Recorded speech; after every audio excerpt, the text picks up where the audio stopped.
Hi everyone, it's Mrs. Ashley, and I'd like to read you another story.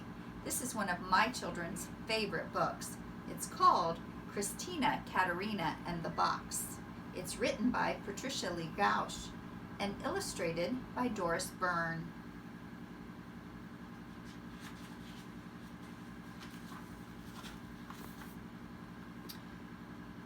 Christina Katerina liked things.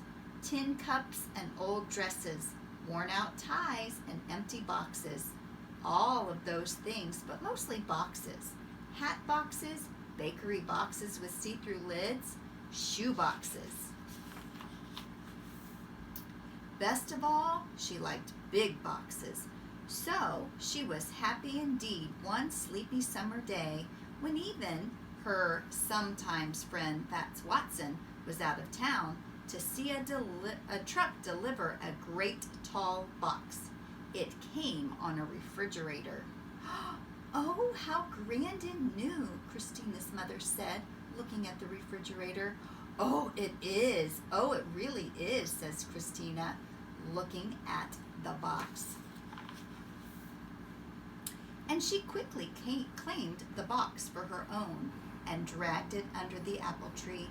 To Mother, who was very neat and tidy, it seemed that boxes were for basements or trash barrels, not for front yards under the apple tree. But she decided that it couldn't hurt. It couldn't possibly hurt for a day or two to have a big box in the front yard there under the apple tree.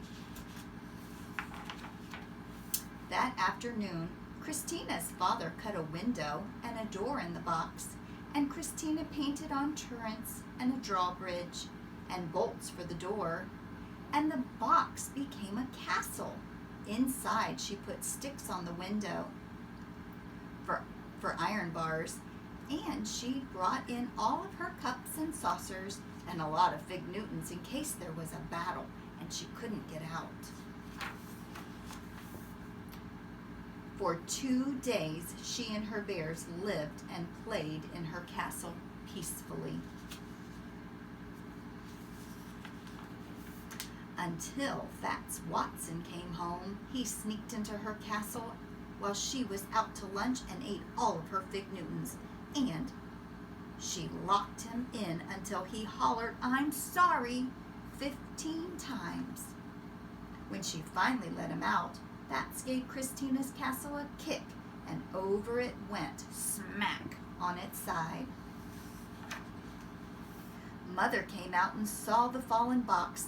"I see that's the end of the castle, Christina," she said with a smile, and started to haul it away. "But that's no castle," said Christina, hauling it back again. "That's my clubhouse."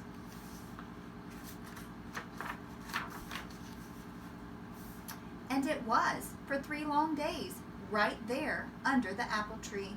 Christina changed the window into a door and the door into a window. She put in 2 benches for members and a chair for the president. She painted "Keep Out," "Members Only," and "Danger to Enemies" on the outside. And she let Fats join. Then they met in the clubhouse, which was very dark when the door was closed and very secret. And they spit on a nickel and swore to be friends forever. And they were. Until one day when Fats got angry at always being vice president. He climbed on top of the clubhouse roof and promised to sit there until Christina made him president. Only the roof caved in first, and Christina disbanded the club. When Mother saw the sad-in box, she brushed her hands together. Now she would have her nice, neat yard. "Well," she said, "that is the end of the clubhouse," and she tugged it towards the street. "But that's no clubhouse," said Christina, tugging it back again. "That's my racing car, Hermione, and I'm late for a race."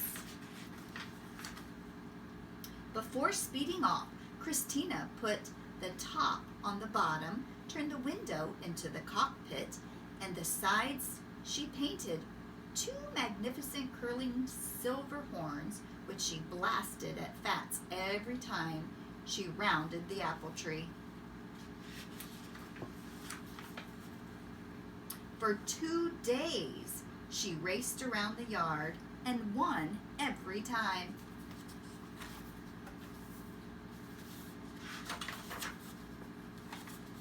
Until Fats said that he'd need to take a look at the motor, that it didn't sound quite right. When he cut off the nose to get to the motor, the car collapsed. Christina's mother was relieved. Well, that is the end of the racing car, she said, and she pulled the cardboard box towards the trash barrel. But that's no racing car, said Christina, pulling it back again. That's the floor of my summer mansion, and I'm going to have a ball. And she did, right there under the apple tree. She patted the box out flat and drew furniture on each flap, a stove and a refrigerator for the kitchen, a bed for the bedroom, and a grand piano and a violin for the living room, so there would be music for her ball.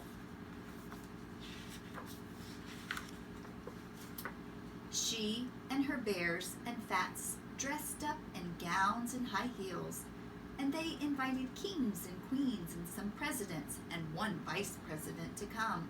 And everyone came, and they danced until their feet hurt. And they had to take their shoes off. Even without shoes, Christina had a wonderful time.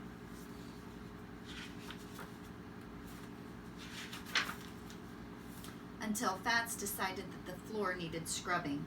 He sprayed it down with the garden hose and mopped it until the floor puckered and grew lumpy and finally fell apart.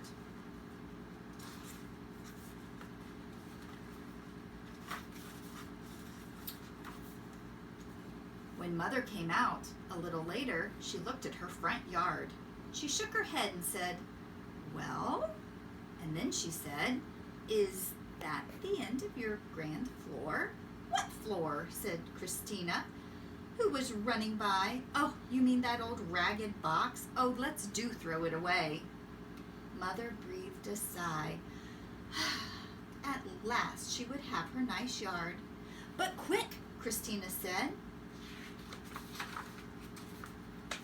Fats's mother got a washer and dryer today, and he's bringing 2 ships down now.